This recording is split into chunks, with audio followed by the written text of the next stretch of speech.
pessoal, bom ou não? Estamos aqui hoje mais uma vez no nosso podcast, videocast Aprendi com Papai, hoje para tratarmos de um tema muito importante. Nosso assunto de hoje é o desmatamento no Brasil contemporâneo. Esse tema ele foi sugerido pela Maria de Fátima, lá de Londrina, no Paraná, e para solucionar, para dar todas as dicas para a Maria de Fátima, nós temos como convidado o Bruno, de Geografia. Se você quiser fazer como a Maria de Fátima, é só mandar para nós um recadinho, um pedido no aprendicompapai@gmail.com, que o seu pedido será atendido com o devido convidado. Beleza? Se você quiser mais informações sobre o Aprendi com Papai, entre no nosso site aprendicompapai.com.br ou entre no Aprendi com Papai, que é o nosso canal do YouTube. Inscreva-se, curta, indique para os amigos e faça o nosso projeto ficar cada vez maior. Beleza, galera? Hoje estamos aqui com o Bruno, que já vai aproveitar, se apresentar e indicar a banda da semana. Diga, Bruno, beleza? Fala, pessoal, tudo tranquilo? Bom demais? Galera, estamos aqui, eu sou o Bruno, Marcelo já me apresentou, professor de Geografia, para a gente poder discutir esse tema importante aí. Vou indicar a banda hoje é Laura Lopes, na verdade não é uma banda, é uma cantora mineira. Show de bola, uma musiquinha mais calma aí para poder escutar, talvez escutar estudando ou só escutar, cada um escolhe o seu jeito aí, beleza? Plural penetra em outros que se estreitam em mim. No ato me mostro inábil, parece transo que me sobressai. Com a boca me ergo no império. Perfeito. Gente, essa questão do desmatamento, ela foi um pedido da Maria de Fátima, mas tem muita gente que discute muito sobre esse assunto, traz muito esse tema como algo que é muito importante para o Enem e para outros vestibulares. O que eu geralmente falo com os meninos é o seguinte: o Enem, apesar de ter algum tempo que eles não têm cobrado temas com uma vertente mais ambiental, temas ambientais são sempre a cara do vestibular do Enem. O Enem, em outros vestibulares, já chegou a cobrar temas que tratam de questões ambientais e exatamente por esse tempo sem cobrar, sinaliza para uma possibilidade de que isso apareça, por exemplo, na nossa prova de redação, que é o motivo que nós estamos aqui hoje.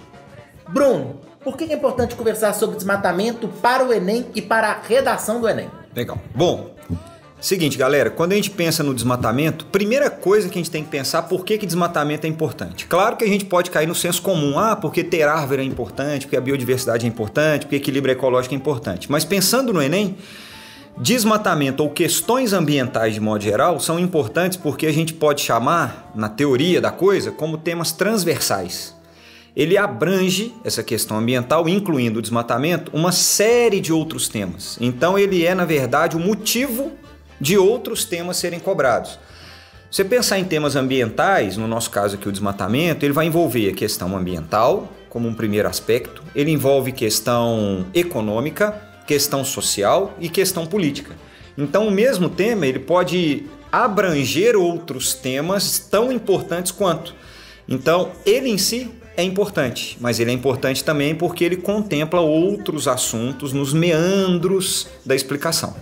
Quando a gente pensa nesse assunto, obviamente uma tese a respeito do desmatamento para uma proposta de redação, se a gente for imaginar o tema, o desmatamento no Brasil contemporâneo, a tese obviamente vai ser que o Brasil enfrenta um grande problema relacionado a esse tema e que nós temos sim muito desmatamento no Brasil. Pensando nisso, a gente poderia argumentar levantando alguns problemas que podem ser gerados pelo desmatamento, levantando alguns problemas que acontecem no próprio Brasil. Sim. Quais problemas são esses, Bruno? A gente pode pegar esses problemas do ponto de vista histórico, né? Sempre legal a gente contextualizar, né? Numa redação, falar dos aspectos históricos. A gente tem, primeira coisa, o problema de perda de biodiversidade. Isso é um problema histórico no Brasil. Qual foi o primeiro bioma, para vocês pensarem aí, quem estiver assistindo, qual foi o primeiro bioma a ser ocupado economicamente no território brasileiro? Foi o bioma localizado no litoral nordestino chamado de Zona da Mata, região Zona da Mata. O bioma era a Mata Atlântica. Então o primeiro bioma a ser ocupado no Brasil, período colonial, o ciclo da cana-de-açúcar, foi a Mata Atlântica. Qual foi o primeiro impacto negativo da ocupação da Mata Atlântica? A perda da biodiversidade, a extinção de uma série de espécies. E esses ciclos de ocupação, eles propagaram pelo território brasileiro.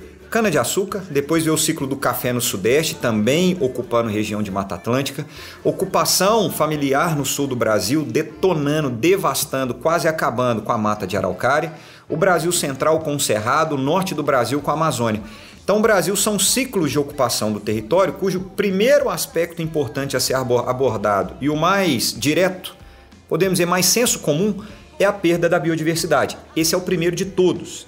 Essa perda da biodiversidade ela pode não ser gerada por um impacto direto, ou seja, cortar a árvore diretamente. É um impacto indireto, porque os biomas eles se interligam, eles se conectam. Acabar com um significa gerar o desequilíbrio em outros. Então, perda de biodiversidade é o primeiro e o desequilíbrio ecológico em escala regional, local e regional, é o segundo aspecto importante a ser tratado sobre desmatamento. Tem outros aspectos também, por exemplo, o desmatamento ele diminui possibilidade de ciclos naturais da água, então a gente tem perda ambiental, perda natural, biodiversidade, impacto no ciclo da água, tem problema relacionado a solo, aumento do processo erosivo e perda de solo. Então, quando se trata de desmatamento, eu estou enfocando por enquanto só no aspecto ambiental, eu levantei aqui biodiversidade, equilíbrio ecológico, aspecto climático e ciclo da água. Então, isso tudo deve ser levado em consideração. Nós temos, por exemplo, o novo Código Florestal que já está em vigor, né, que permitiu o aumento da área de desmatamento em alguns locais. Como especialista na área, esse novo Código Florestal, você consideraria que ele foi um ganho, que ele foi um problema? Como que se enxerga isso? Tudo vai depender do ponto de vista, nesse caso, né? E aí, pensando no Enem, é importante a gente ter várias vertentes na escrita do texto. Se a gente pensar economicamente, vai ser positivo no ponto de vista de aumenta a área possível de agricultura e pecuária. Por isso foi aprovado, porque quem pressionou para que o Código Florestal fosse aprovado, desmatar a mata ciliar, desmatar a mata de topo de vertente, mata de nascente, foram os pecuaristas e agricultores, porque do ponto de vista deles, economicamente, vai ter ganho de área agricultável. Se a gente pensar do ponto de vista sustentável, ambiental, é um retrocesso sem caminho. A gente pegou um Código Florestal que era rigoroso, que era punitivo e transformou num Código Florestal extremamente frouxo, aumentando áreas de desmatamento. Ambientalmente, ele foi um retrocesso. Economicamente, se você pensar em área de produção, ele foi um ganho. Só que a gente tem que balancear isso tudo. É evidente que, do ponto de vista ambiental, ele é um retrocesso. Com certeza, o Código Florestal não vai ser sustentável a longo prazo, porque ambientalmente você tem impactos, consequentemente, daqui a 30, 40, 50 anos, isso se reverte negativamente para a agricultura, com perda de solo, perda de chuva, perda de água, que a gente já tinha falado antes. Uma coisa importante pra caramba é o seguinte, já temos argumentos, já temos tese para o nosso texto, sobra para nós a parte que talvez seja mais difícil, que é a nossa proposta de intervenção. Quando a gente pensa na proposta, eu quero te fazer duas perguntas que eu acho que já até entrariam nisso. Primeira coisa, qual seria a possibilidade que a gente pode ter para evitar o desmatamento futuro? E uma segunda pergunta, tem como resolver o desmatamento que já aconteceu? Só coisa simples, de novo. Só coisa simples que aparece. Bom, primeiro vamos pensar se tem como, vou começar do final, tá? Se tem como resolver o problema do desmatamento que já aconteceu. Isso vai depender muito, tá, galera? Determinados biomas na realidade brasileira tem como recuperar biologicamente falando. O cerrado é um bioma que ele é, a gente pode chamar de valente, porque ele consegue recuperar após ciclos de desmatamento. Então, o cerrado existe a possibilidade de um ganho de biodiversidade. A caatinga também. Outros biomas não. Exemplo, a mata de araucária, ela não consegue recuperar. Tanto é que é o único bioma brasileiro em extinção, tem só 2% restante. A Amazônia, por uma característica de clímax ambiental biológico, ela não consegue recuperar. Então, dependendo do que for desmatado, é impossível reverter o processo. Então, a gente pode levar para o Enem que reverter a área desmatada é muito mais difícil do que minimizar ou evitar o desmatamento. Sim. Que aí vem a primeira pergunta, que é a segunda resposta aqui. Como que a gente pode minimizar ou evitar o desmatamento? A grande sacada é o seguinte, a principal causa de desmatamento histórica no Brasil é a pecuária. Esse é o grande vilão histórico dos biomas brasileiros. Como que a gente pode evitar o desmatamento, então? teoricamente impedindo a criação de gado. Se eu crio uma lei falando assim, é proibido criar gado no Brasil, você vai impedir o desmatamento. Só que isso não é viável. A gente sabe disso, é uma economia importante no Brasil. O que a gente pode fazer então? Diminuir a demanda por áreas em determinados setores econômicos, agricultura e pecuária. Como que diminui dependência ou demanda por área? Investindo em tecnologia. É fundamental, tanto o setor estatal quanto o privado, investir em tecnologia para aumentar a produtividade, ou seja, produzir mais em áreas cada vez menores, sem demandar de novas áreas para produção. Esse é o primeiro aspecto. O segundo, para a gente poder evitar o desmatamento, é fundamental fazer com que o desmatamento não gere dinheiro. O desmatamento gera muito dinheiro, principalmente para a população local que vive de cortar árvore. Se a gente criar como tema governamental modelos de desenvolvimento regional que absorvam a vocação dessa região, essa mão de obra local, você tira o foco da geração de renda do desmatamento, da agricultura e da pecuária. A Amazônia é um grande exemplo disso. Você pode gerar renda com cooperativas, estímulos governamentais ao desenvolvimento de cooperativas, com extrativismo vegetal, utilizando a floresta como fonte de renda. Então o cara vai ganhar mais dinheiro usando a floresta do que derrubando a floresta. Esse é um dos aspectos mais importantes. É comum, Marcelo, a galera colocar em redação, e eu vejo isso em sala de aula como professor de geografia, colocar assim, aumentar a fiscalização, leis mais rigorosas. A gente sabe que essa, na realidade do Brasil, não é a grande solução para os problemas. Lei tem, fiscalização às vezes tem. A questão é você buscar na fonte do problema. No caso do desmatamento, está relacionado à expansão de áreas de agricultura e pecuária, o desenvolvimento tecnológico demanda menos áreas e o desenvolvimento local, fazendo com que a população não tenha como fonte de renda o desmatamento e sim a economia regional e a vocação daquele lugar.